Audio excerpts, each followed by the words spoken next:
విశాఖ జిల్లా భీమిలి రాజకీయాలు ఒక్కసారిగా వేడెక్కాయి. ఇంతవరకు భుజం భుజం రాసుకుని పూసుకుంటూ వెళ్లిన ఇద్దరు రాజకీయ మిత్రులు బద్ద శత్రువులుగా మారిపోయారు. ఒకరిపై ఒకరు విమర్శనాస్త్రాలు సంధించుకుంటున్నారు. రాజకీయాలు శాశ్వత మిత్రులు, శాశ్వత శత్రువులు ఉండరన్న నిజం నిరూపిస్తూ ఎంపీ అవంతి శ్రీనివాస్, మంత్రి గంటా మధ్య తలెత్తిన రాజకీయ వైరం రాజకీయ వర్గాల్లో హాట్ టాపిక్ గా మారుతోంది.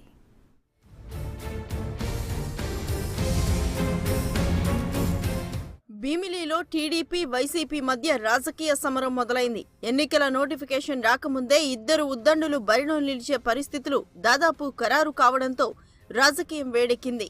సిట్టింగ్ ఎమ్మెల్యే మంత్రి గంటా శ్రీనివాసరావు భీమిలి నుంచి ప్రాతినిధ్యం వహిస్తున్నారు. గంటాకు దీటైన అభ్యర్థి కోసం వైసీపీ కొన్ని నెలలుగా వెతుకులాట ప్రారంభించింది.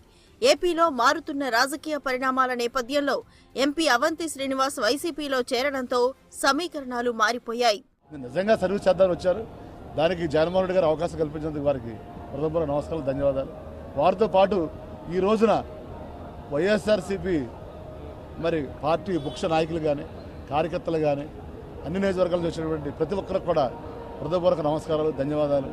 ఇంత పెద్ద ఎత్తున జిల్లాలో కీలక నేతగా ఉన్న మంత్రి గంటా శ్రీనివాసరావుపై ఆయన మిత్రుడు, సన్నిహితుడైన అవంతి శ్రీనివాస్ పోటీలో దిగుతుండటంతో ఇప్పుడు రాష్ట్రమంతా భీమిలి వైపు చూస్తోంది. జగన్ సమక్షంలో వైసీపీలో చేరిన అవంతి శ్రీనివాస్ విశాఖ రావడంతో ఘన స్వాగతం లభించింది.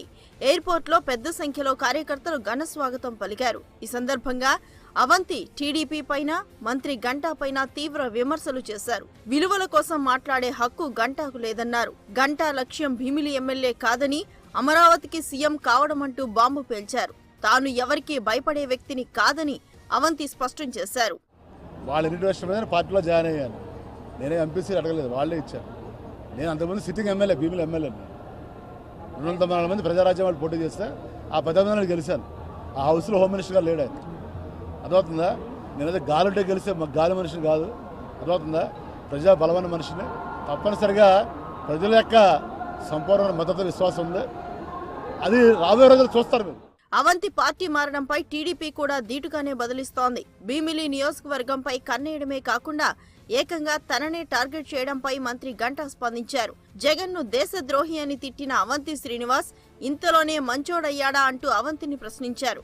అవకాశవాద రాజకీయం కోసం అవంతి అరులు చేస్తున్నారని మండిపడ్డారు. భీమిలిలో టీడీపీ జెండా ఎగురవేస్తామని ధీమా వ్యక్తం చేశారు. రాజకీయాల నుంచి జగన్ ను బహిష్కరించాలి అంటే మామూలుగా మాట్లాడటం కాదు. ఒక ఉగ్రవాది, ఇటువంటి వ్యక్తి రాజకీయాల్లో ఉండకూడదు, సమాజానికే చాలా పెను ప్రమాదం, ఇటువంటి వ్యక్తిని రాజకీయాల నుంచి బహిష్కరించాలి అని మాట్లాడిన వ్యక్తి. ఎవరి గురించి? ఇప్పుడు ఆయన ఏ పార్టీలో చేరాడో ఆ పార్టీ చీఫ్ గురించి. ఇది జంపింగ్ టైం, నో డౌట్. ఎలక్షన్లో వచ్చే టైంలో ఇటు నుంచి అటు, అటు నుంచి ఇటు, అటు నుంచి మారుతూ ఉంటాయి. మారేటప్పుడు కూడా కనీసం కొంచెం minimum responsibilities, minimum values maintain చేస్తే ప్రజలు వాటిని ఏమన్నా కనీసం కొంత అర్థం చేసుకుంటారు తప్ప ఇట్లా పాలాభిషేకం చేసి ఇంతకంటే గొప్ప నాయకుడు లేడని చెప్పని ఆ చేసిన చేతులు తడి ఆరకముందే పోయి మళ్ళీ అక్కడ మనంగా మాట్లాడుతూ ఉంటే దాన్ని ప్రజలు హర్షిస్తారని అనుకోవట్లేదు. అయితే వెళుతూ వెళుతూ అవంతి చేసిన వ్యాఖ్యలు ఇప్పుడు టీడీపీలో చర్చనీయాంశంగా మారాయి. త్వరలోనే చాలా మంది టీడీపీ ఎమ్మెల్యేలు వైసీపీలో చేరతారని అవంతి చెప్పడంతో ఇప్పుడు సిట్టింగ్ ఎమ్మెల్యేలు భుజాలు తడుముకుంటున్నారు. టీడీపీలో అలజడి రేపేందుకు అవంతి అలా కామెంట్ చేశారా, లేక నిజంగానే టీడీపీ ఎమ్మెల్యేలు వైసీపీ గూటికి చేరుతున్నారా అనే దానిపైనే ఆసక్తికర చర్చలు నడుస్తున్నాయి. గత 10 సంవత్సరాల నుంచి జగన్మోహన్ గారితో ఉండి అనే కష్టాలు నష్టాలు కూర్చుకుని పనిచేస్తున్నారు.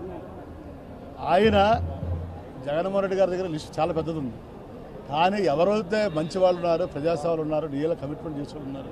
ఇప్పుడు సోకాల్డ్ పేరు లేదులేండి, ఇప్పుడు నన్ను విమర్శిస్తున్నారు కదా, వాళ్ళు నాకంటే ముందే ప్రయత్నం చేశారు.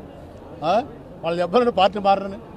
కాబట్టి తప్పనిసరిగా ఎక్కడైతే ఈ ప్రజాబలమైనటువంటి నిజంగా ప్రజాసేవ చేద్దాం అనుకున్నటువంటి నాయకులు ఉన్నారో వాళ్ళు తీసుకుంటున్నారు. ఆయన అది తప్పనిచ్చి ఇవాళ ఏదో ఎవరు వస్తే వాళ్ళకి ఇచ్చే పరిస్థితి కూడా ఇవాళ లేదు.